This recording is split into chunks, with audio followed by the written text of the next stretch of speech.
Hey guys, welcome back to Exit 45.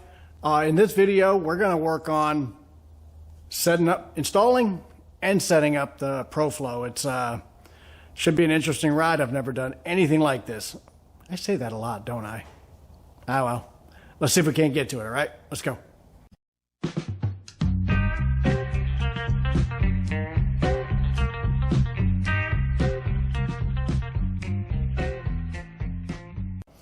I'm going to bring the intake manifold over here. I'm going to do a dry fit real quick because I just want to see what I'm working with on my lineups and all of that. Make sure that when I go to actually put my sealant across here on both sides, that we have a good plan for how to come down with that and just come down nice and straight and easy on it. So I'm going to do that real quick. Well, there it is. I've got the dry fit going on, and I'm glad I did. Because I've got an issue. Again, this is aftermarket, so you can see what I'm putting on here. This is an Edelbrock ProFlow fuel injection. And this, I got the old intake manifold had 6 of these long bolts and only 2 of the short bolts. Well, if you can see, it's opposite on this one. You got 2 long bolts and all the rest are short. So that was something I had no idea about. Test everything, especially if it's aftermarket. Enough whining about it. I got to go to the hardware store. I'm going to go pick up some bolts to put this together, and we'll take 2 on this once I get back.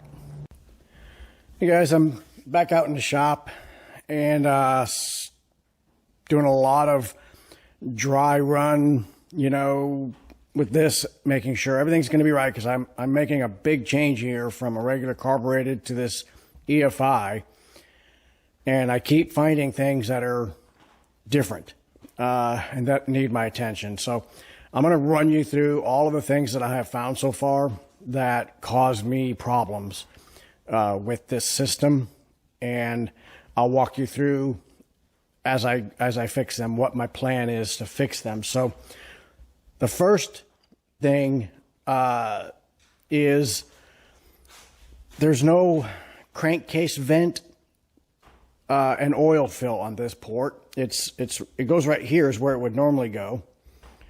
You can see right there, and on the other side, there's a spot for it to come through, but you would have to drill through that much aluminum, and your fuel rail hookup inline here, whatever, is right in the way. So right where your oil port is supposed to go on this, you can't, because this is in the way. And even if I moved this and moved it over to this side, I still, if you kind of look down this rail is still in the way of this. So I've got another oil fill coming, and I'm going to test it and see if I can drill here and put it in here. If not, then what I'm going to do is I am going to drill me a hole on the top of the valve cover, set it down in there because it has the breather on there as well, and then weld it in here. You know, cut the bottom off so it's not, you know, interfering with the valve train. But I could weld it in here. That would vent the crankcase, and it would give me an oil fill.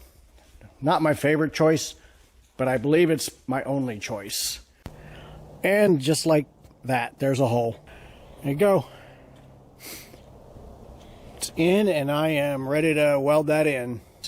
I now have a place to put my oil and to breathe the crankcase, so there we go.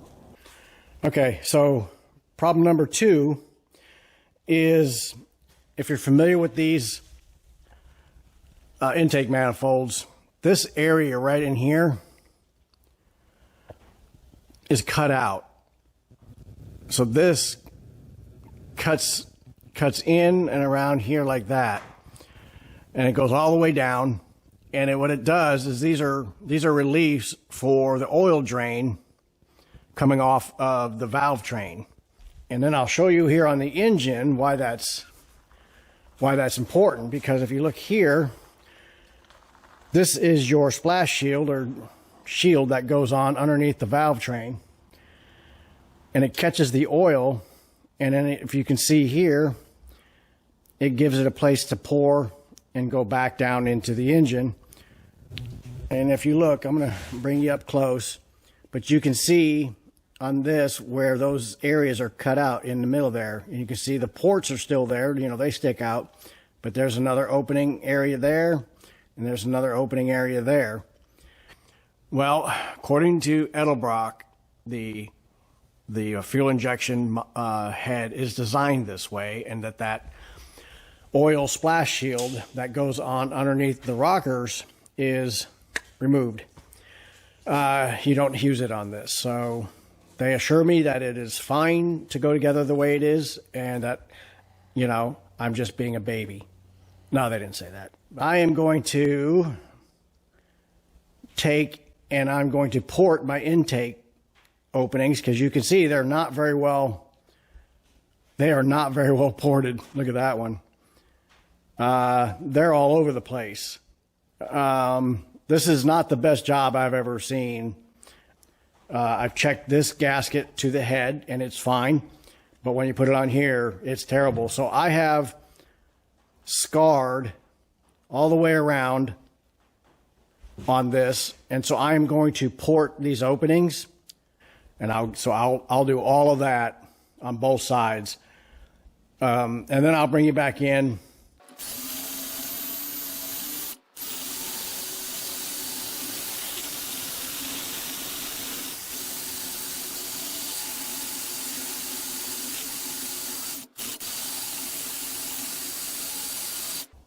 There we go, guys. So I got this one ported.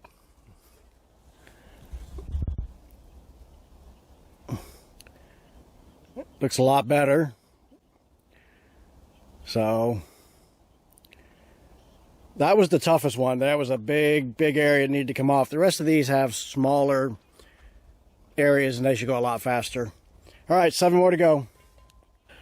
All right, everybody. So I've got all the porting done and it looks pretty good.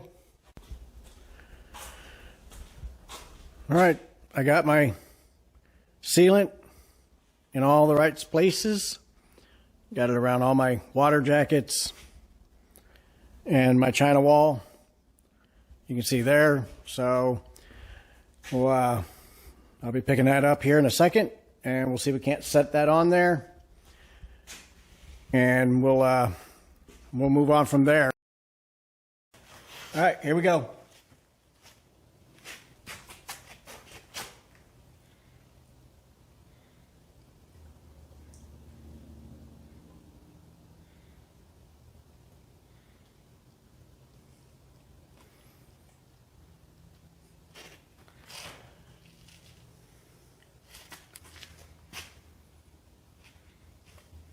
All right, we're just going to let that sit for a minute and set a little bit before I start to torque it down. Then here in a few minutes, I'll start to torque it down. Okay, I'm going to go ahead and get the bolts in.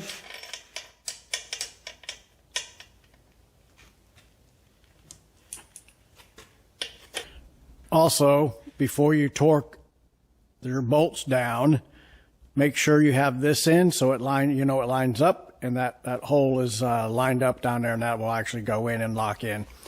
So that's in and it worked. Okay, so here's our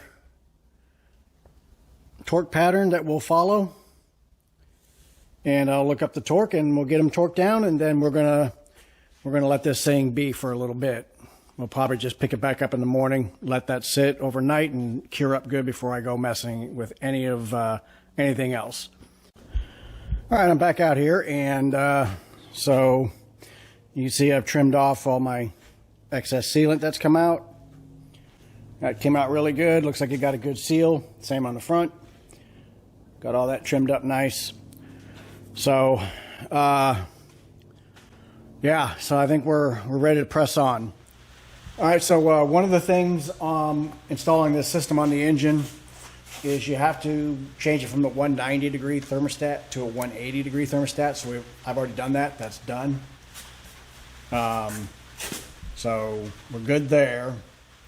The next thing I need to do is I need to rotate the engine to where it's on a compression stroke and they want it set at 12 degrees before top dead center. So we'll set 12 degrees advance in it, and then we can pull out the old distributor and put in their distributor. All right, you can see down here that we've got it set at 12 degrees TDC. Compression stroke, we're good to go. So we're going to go ahead and change out the distributor. All right, so we're ready to put the new distributor in here, and they have a number 1 etched in the side, if you can see that. And so the trick here is to get this to go in and get this to rotate to where it lines up pretty close with that number 1. Doesn't have to be exact, but somewhere close. And I'm going to line mine up so that my number 1 and everything lines up with my number 1 cylinder. It just makes sense to me. Ford puts theirs going the opposite direction. I don't know why, but I'm going to do it the way that makes sense. It actually doesn't matter, and then if you can look in here, you can see that each of these teeth right in here are a certain width, and then there's this narrow one. That needs to be just entering the sensor here. That's what the directions say. So that's what we're trying to achieve. This lines up with the number 1 out here, and this is just entering the small tooth. All right? Let's see if we can do it.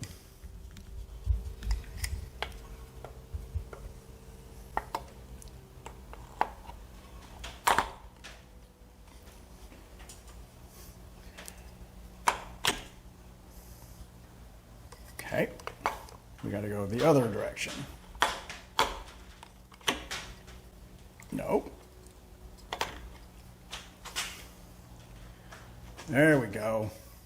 Okay, so engine rotation runs this way, which means I got it set up now. If you can come over here, because you need to see it's right here. Can you see it? Yep. There's the small tooth is right there, and the rest of these are the wider teeth. So as this is rotating, that would be coming into the sensor. So that's good right there, which means number 1 lines up with number 1, which lines up with number 1 on the cylinder. I am happy with that. So I'm going to seat this down in there. There it goes. Okay, I'm going to put the lockdown mechanism on there and tighten this just to hold it in place for now. So if you can see here, there's these 2 pins. Those are keying your distributor cap to go in a certain way. And you got these 4 like openings in the cap. One of them is squared off. Okay, that's the one that goes with these. So this, if you try the other way, it doesn't work. We just did that. And that's how we found out that there's a keyway, and that fits right on nice.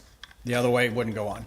All right, so it only goes one way, but that'll help you understand to get it right the first time and not do like we do and do it 2 or 3 times. Okay, so after we got our distributor in, set where we wanted, I got my wires run. The next thing I needed to do was get all of my harness run and plugged in. So I chose to route as much as I could underneath my intake manifold, and that seemed to work out pretty good. I just got this tail hanging out here, which will go to the harness that's on the car. And this is the other one that will go to the harness on the car. This one here, we're not 100% sure whether it'll be on this side or if it'll be on this side, but either way, this one here is run where it's going to go for now. And all those ejectors are hooked up. So once I put this engine back in the car, I'll hook those things up, and then it'll just be cleaning up a few other things before we're ready to crank this thing and, see what we got. So, all right, there you go. Well, one of the things I'm trying to work on right now with this EFI system from Edelbrock is the harness routing. So I've got their ECU here, and I feel like this is probably going to be, I don't know, a pretty good place for it. I got a nice flat right here, which it's not used for anything. So that would be good right there. I think it gets me away from the heat of the exhaust. It should be a good dry spot, and it shouldn't be a hot spot. So that looks pretty good right there. Well, guys, it was a good plan, but putting it right here, which give you some perspective, okay, is right up at the front of the car. I just don't have enough room for this particular harness here, which needs to go over to the engine. So I need it to, let's see. Yeah, I got to go to the distributor and the coil. And in this location, I just don't have, it'll be like this. It'll be all stretched across like that. And that's just not very good. Ain't gonna look good for sure. But it's just not close enough to where it needs to be, I guess. Yeah, I don't know. But I'm hopeful we'll find something that works in here without getting too crazy. So let me go over this one more time, and then I'll come back with a final routing, all right? Okay, well, as promised, I said I would bring you guys back in to show you what I ended up doing. I moved over here, and this is where I finally decided on. I set it here. I got it routed here, so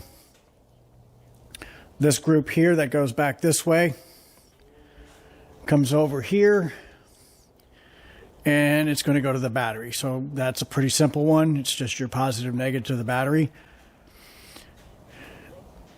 The other ones that break off this way. So this long one here that goes down to your O2 sensor.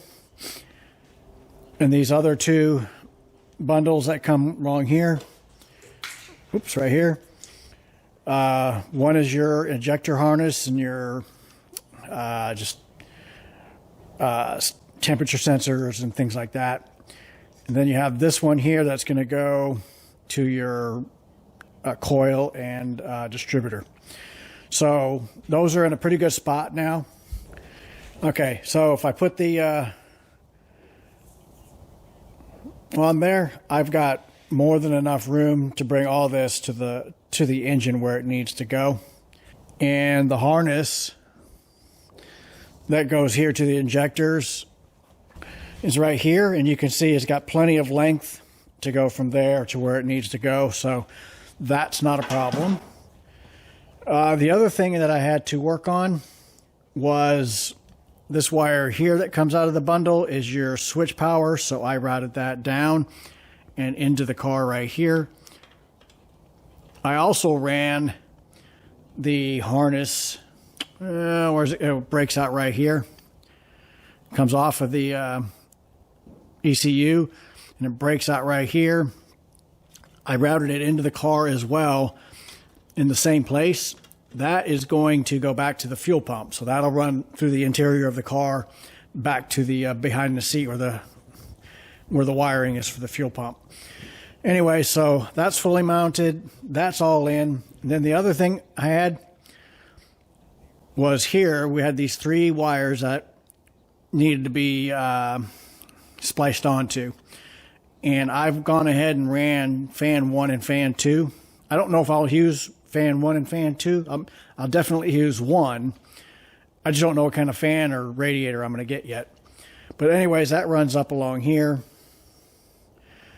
And it's just going to run along. I got it all the way to here, and it's very, very long. So just, I don't know where I'm going to run with that yet.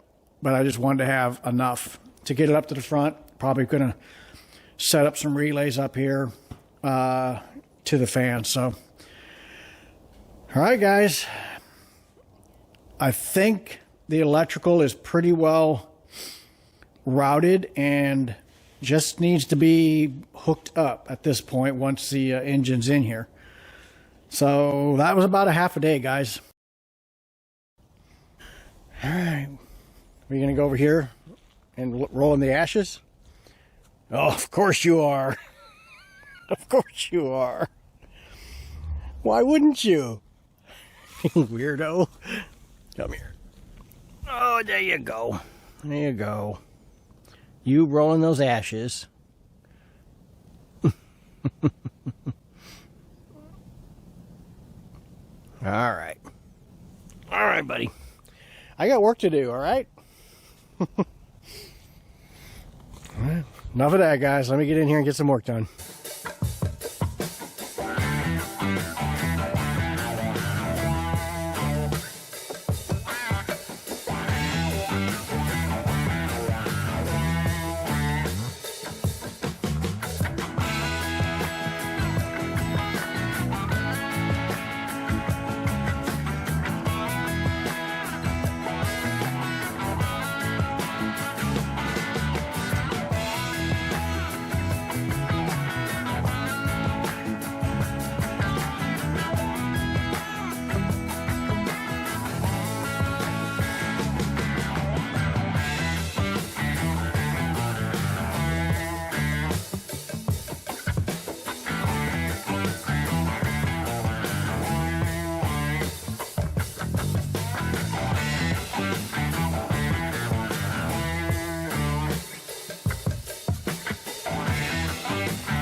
We got it in.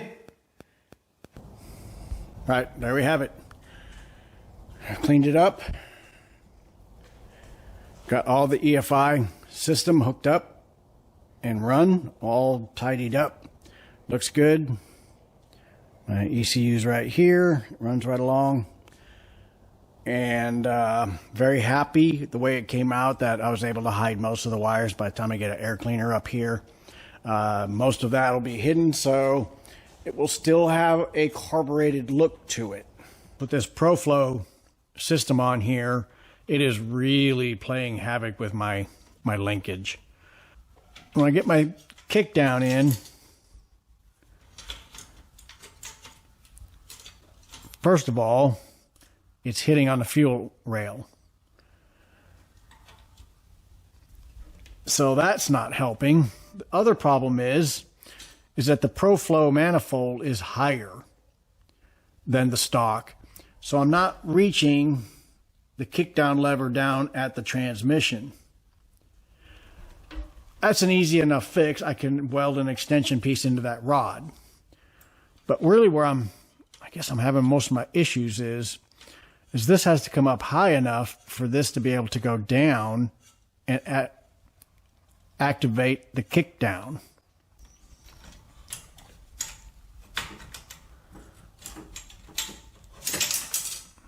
I'm getting there, guys. It's not easy to do with one hand.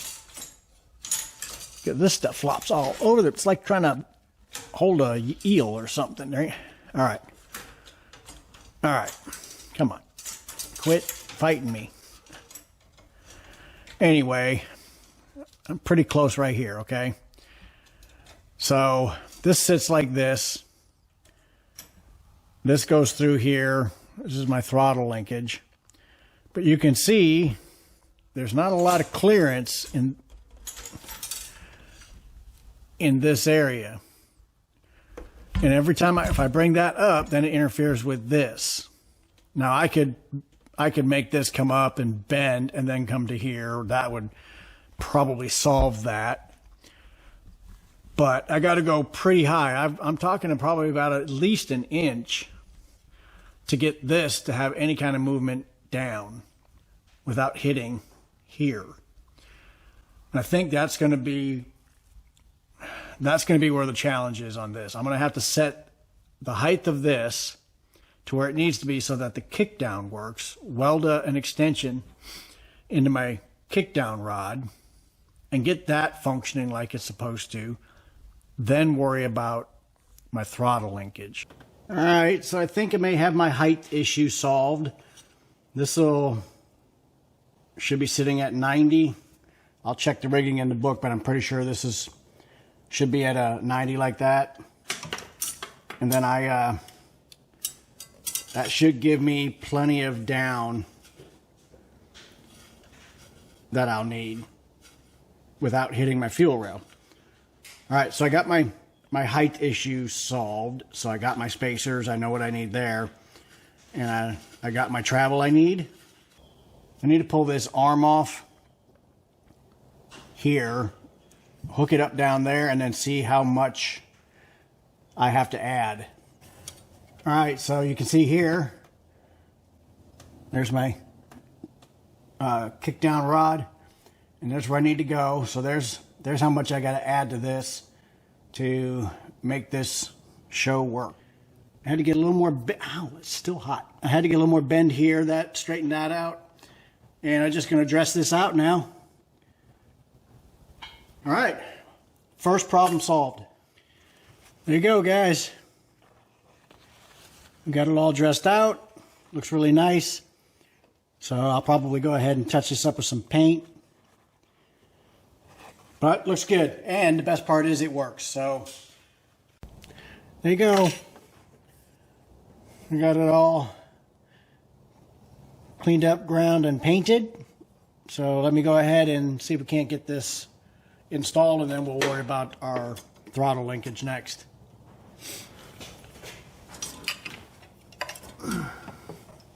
Oh, it goes the other way.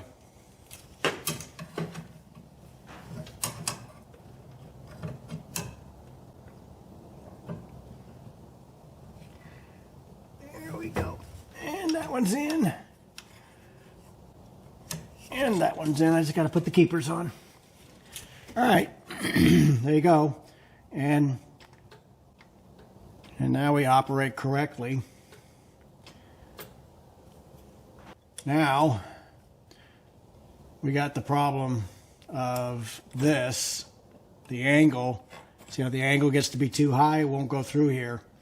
So I'm going to have to figure out a way to get the angle a little bit less, more straight coming through here. And I'll probably have to do some bending on this one to get it to the throttle linkage. So there we go. I'll work it from the pedal. Look at that. You can see all the barrels are opening. Kick down. There you go. Watch the kick down. Kicks down. Boop. There it goes. Oh yeah.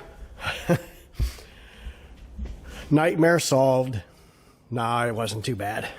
Making the adjustments for the linkage because of the adjustments on the engine wasn't all that bad. So if you are thinking about maybe going with a system like this, it's not that bad. I mean, I got some video out now that you can see it, so that would help you.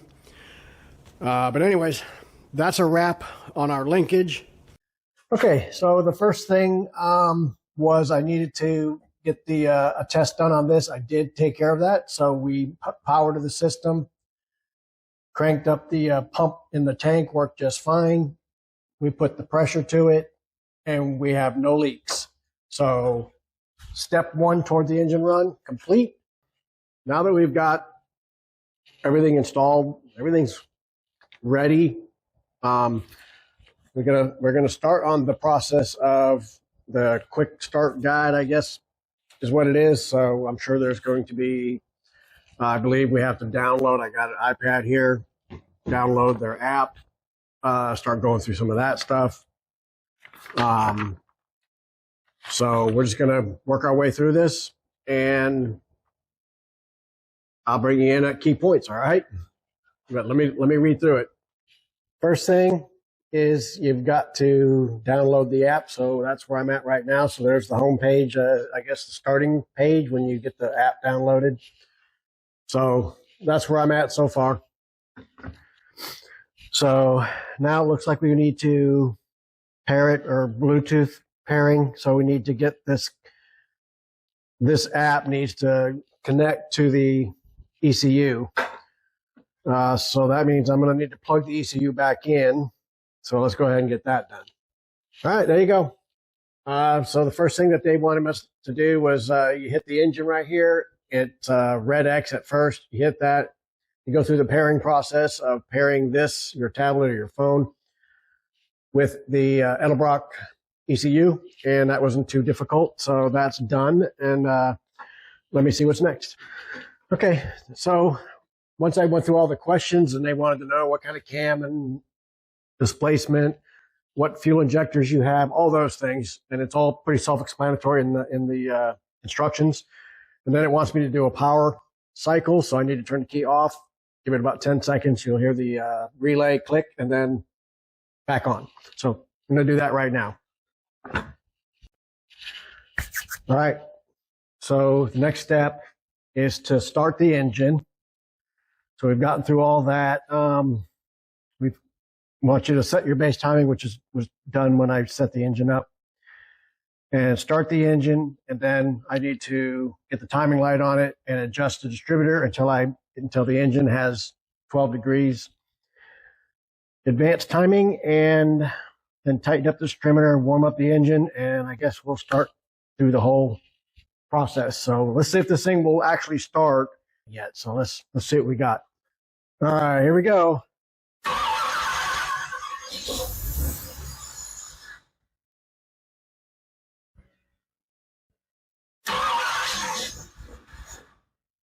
Come on.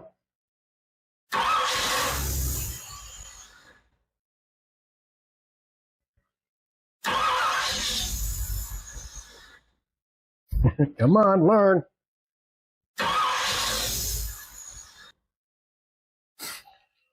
Come on.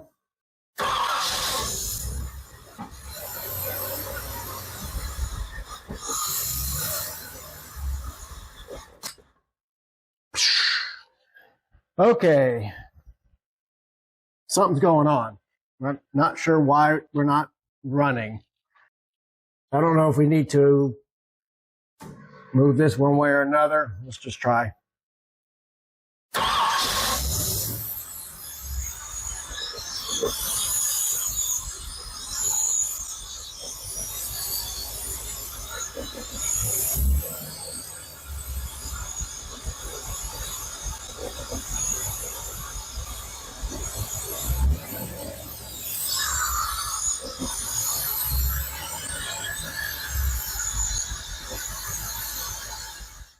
All right, guys. So we need to get past this kind of rough idling and running. So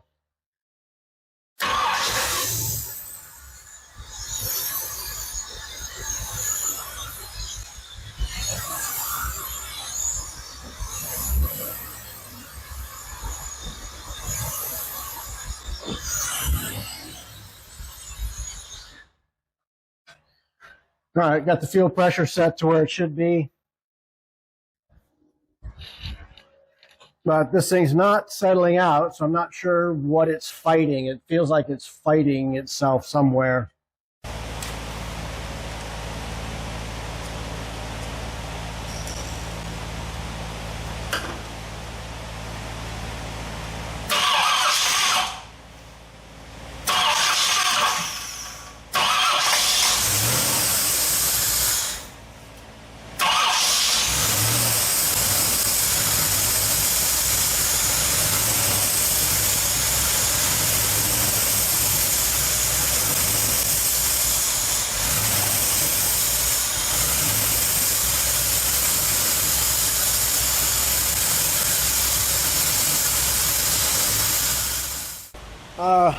So I'm not really sure what's going on. It seems to be struggling with the timing. And so it's possible that when I set up the initial timing that I'm off a little bit. I'm not really sure. But it doesn't seem to be coming around like I'd like. I think in the morning I'm going to come back and we'll see if we can't just go through the timing one more time. Make sure top dead center. Just go through the whole thing and reset all that. Make sure it's right because it happens, right? We've all done it. So we'll get back at it in the morning, though. Okay.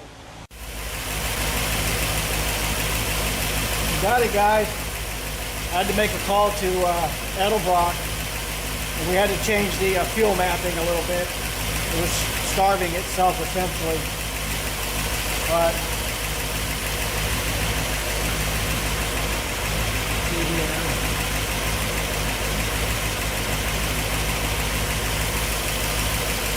oh yeah, sounds good.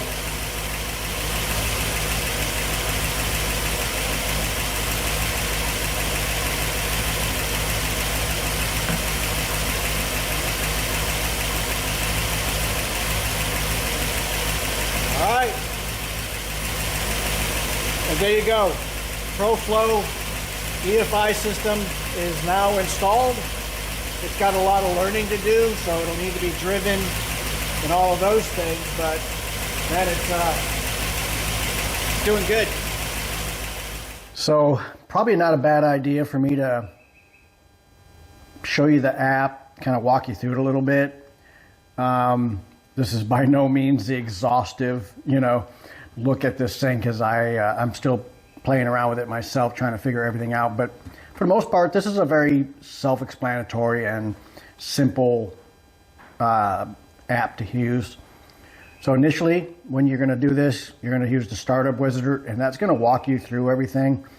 One of the first things it'll do is once you start the engine, it wants you to set your base timing. So you've preset everything to 12 degrees. And all you're going to do then is go down here with your timing light and make sure that it is running at 12 degrees and make any adjustments that you may need to get it to 12. And then you're going to lock it down. And then in here, you're going to lock it down. And it won't, and then it's locked. Everything's matched. Then everything matches like it's supposed to. And then from there, the system will take care of the advance and all that on the timing. Anyway, so you'll go through this process of the wizard. Once you get done with that, you'll get your idle set and all those things. You'll set your fuel mapping. All that gets done in the wizard. And then once you get done with that, then you get to move on to more advanced stuff. So we'll go to the advanced. And then if you look here, you got all kinds of different things that you can play with. If you want to fine tune this engine or your engine for the type of driving you're going to do. So you can mess with your fuel to air ratio, and so you can see all that here. You got fan control, so you can set at what temperature your fans come on. All kinds of stuff in here. Fuel modifiers, so you can modify your idle, cruise, and accelerating, all those different type of parameters. So you can see this thing has a lot of fairly simple modifying capabilities. Idle tuning, so you can, of course this isn't on right now, the motor's not running. It's easier to talk to you with the motor not running. But anyways, it'll basically show you where you're at. You can set your target over here, and then it's going to show you where you're at as a percentage of where, what you want, and then you can adjust up here and get these in line. So pretty simple. Then you got your cold start. Again, pretty simple. You can adjust your fuel, to give it a little bit more fuel during cold starts if you want. Base timing, we just talked about that. You're going to set your 12 degrees. If for any reason you want to go in and make sure that's correct, you can just go to the base timing and rerun that. Crank fuel, again, you're going to get another, kind of like giving it a couple of pumps. On a carburetor, same thing. It's just going to dump a little more fuel in on the cold start. What else we got? So on-off options, I haven't even looked at that, but idle control, I guess you can turn it on and off. Self-learning can be turned on and off. Closed loop, I'm not sure what closed loop is. Fuel sump, not sure what that one is either, but either way, I'd have to go and look up and figure out what all that is. But you can modify all that or turn it to not modify, whichever one. You want the computer to do it or you want to do it, I guess is what that equates to. Limiters. So if you're going to run this down the drag strip, you could set where you want to limit your, limit things at. Spark control, same thing. You can set all of these things to wherever you want them. And again, these are, things that you can do this, or you can set it back to, standard wherever it was at before. So not a big deal. Play around. And then self-learning settings. You can come in here and tell it if you want to learn quick, medium, slow, however you want to do it. I'm not sure what the benefit is on either of these. I don't know if it learns better, if it's learning slower. Not really sure on that. But you have all kinds of different things. So I just wanted to give you a quick rundown of how this works and what options you have in here as far as playing around with this system. It is a really, really user-friendly system. I do like it. So, anyways, so you guys, you've heard it run. You saw we had a few issues at the beginning. I can tell you this: I've had to call Edelbrock 3 times on this. One time to make sure not having those drain ports, or for the oil when I was building this thing. Got him on the phone like that. Didn't take more than a few minutes. Somebody answered and got me right to the person I needed to talk to them, and off I went. Twice I talked to them while I was doing the running process, and the same thing. I never had a problem waiting to talk to anybody. Got them on the phone right away, and they got me straight quick. So there's a lot to be said about that. You don't get that much anymore. So anyways, I just wanted to go over all this. It's not something I've been able to cover up to this point because I've been messing with the engine, trying to get it going, and my train of thought was kind of one way on what I was doing on the engine. So, all right, I just wanted to go over that with you. All right, so I've let it cool down. Went ahead and tightened up the distributor since we have all that set now. So what I'd like to do is let's just do a cold start on this. Make sure she just cranks and idles.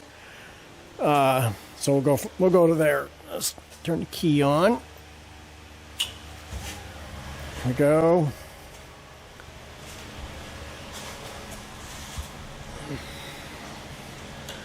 Okay, here we go.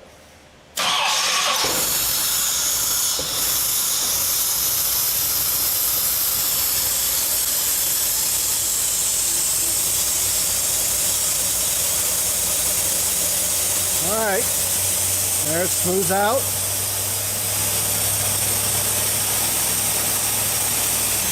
All right, it's doing good. Fuel pressure's doing good.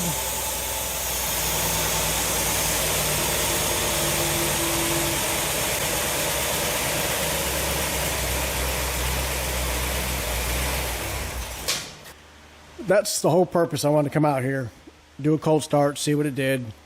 My suspicion is this thing's got some learning to do yet, so it hasn't fully worked itself out. So we'll do some more cranks and runs and just let this thing learn and get adjusted to where it needs to be. So, anyways, so when I talked to Edelbrock, and I didn't know if I was able to explain this very well. It was noisy. The thing was running. But I went ahead and contacted Edelbrock and explained to him what was happening, that the thing would start, it would run rough, and I would have to keep giving it gas, and then it would just die. And we went through all the, did you do this? Yes, I checked the timing again, so everything was good. So he had me put another map on it to increase the fuel flow. So we loaded a different program that would have been different than what the Wizard wanted. And what that did was that increased the fuel flow to the injectors, and that was like that. It fixed it. As soon as he did that, I started it back up, and it surged and it surged, and it just kept getting better and better, and then it just finally calmed down and sat and idled. And so I figured it was something like that this thing was fighting itself, is what it felt like. So, yeah, I can't even tell you how excited I am that this thing is in the car and running now, and how relieved I am. This is my first time doing something to this kind of scale with the car and an engine and all of these things, and having it all working out so far has been just freaking amazing. So, all right, guys. So. There you have it. We went from building this engine and putting on the ProFlow 4 fuel injection instead of the original carbureted. And there were some problems. There were some issues we had to overcome. In the engine build phase, as well as hooking up linkage once we got it in the car. So there were some issues. They're all overcomable, so take a little bit more work on your part. Is it worth it? I don't know the answer to that yet, because I need to drive it. I need to drive it for a while, see what the drivability is with this. If you got a good tuned carburetor, it's going to crank every time. Well, this cranks pretty much every time. I just want to see what the response is, and those are all parameters I can adjust in this. So if it's not acting the way I like it, I can get in there and adjust it a little bit. So we'll see. I don't really know yet. Otherwise, you got to see it from the start to finish. I can't drive it, and that's what it really needs right now. It needs to be out driving so it can learn. But I'm a ways from being able to drive this thing out there and get it to learn. So that'll come later. But for you got to see it all the way up through getting it running, getting it idling, and getting it to basically run itself now. So that that's something. And you got to see the pitfalls. And so if you're going to try and do this on a 390, may not be the same for you depending on what car you're putting the 390 in. This particular car with this particular linkage was troublesome. You saw that. I think any 390, when you build it up and put the manifold, this intake manifold on there, you're going to have the same issues I had. That doesn't matter. A 390 is a 390. So, anyways, that's pretty much where we're going to hold this one up at. And so I appreciate you guys watching, and I hope this helps somebody out there that's looking to put this system on their 390. All right, catch you on the next one.